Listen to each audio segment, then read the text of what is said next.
onye nọ ebe ọ na-anọghị a na-agụ ya o nwanne enu wee kwe mmeta o onye iwe na-ewe ewezina o Fiofia gala ọnụ ntị m afụ anya m nekwa ụmụazị ntụrụ ilu sifa tụgharịalụ nya na bekee fa na-agụrụ m egwu Oliver de Coque. Ọ bụ ọsọ Oliver de Coque ma Oliver de Fanta.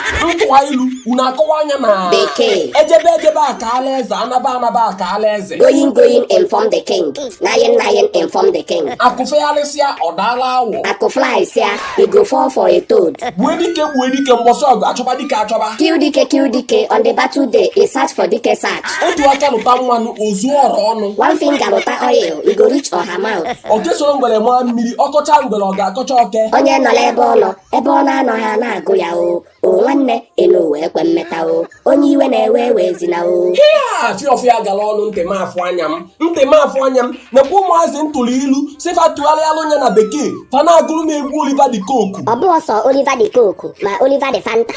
Isi gịnị? Mba onye nkụzi asịghọ m gịnị. Nsị mba ajụrụ gị isi gịnị ugbu a? Maka Chukwu ọ bụghị gịnị ka m kwuru ugbu a onye nkụzi. Ụtọ nshi.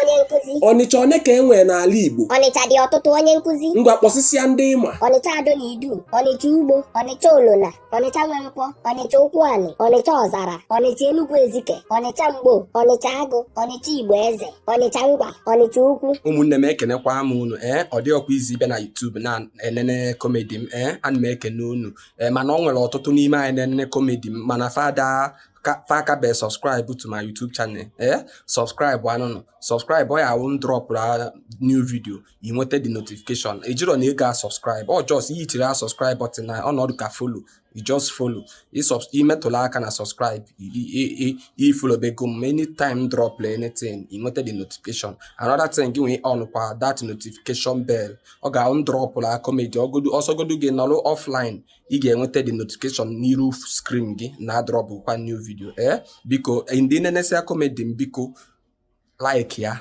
comment ya ihe ọbụla si gị n'obi nke m na-emetara ịgwa m nke m metara ịgwa m ịma na asị na-eto onye na nke o mere o wee mekwa n'ọzọ biko comment ya then share anya Igbo comedy ụfọdụ na-asị m na ọ bụ na m emenwu ya na ana m eme English comedy mana nke Igbo aka nke put effort maka gịnị maka ana m eme ya ka to promote asụsụ Igbo and the man promote ya alone etu a mmemme gị nwa ekiri tụsa maka ọ nwere ụfọdụ na-amarọ na na-eme exist ịtụsa ya mee ka fanwa marụ na na-emekwa exist ịtụgo from there fanwa na-echetakwa na ọnwụ ihe a na-akpọ Igbo and na Igbo nwekwa talent ọtago one way or the other Igbo a na-agasa before manye menu Igbo anyị chiatakwa back to root mgbe nwanne ya awọfụ nwanne ọsụgharịa Igbo dam nwanne fụ nwanne ọsụgharịa asụsụ ndị mba ọzọ ndị mba ofesi ọkwanye aka iji were Igbo wee na-emere unu content biko subscribe and share this video ọgwụna ka ọra m n'ọnụ unu mana Fiofia gara aga ọnụ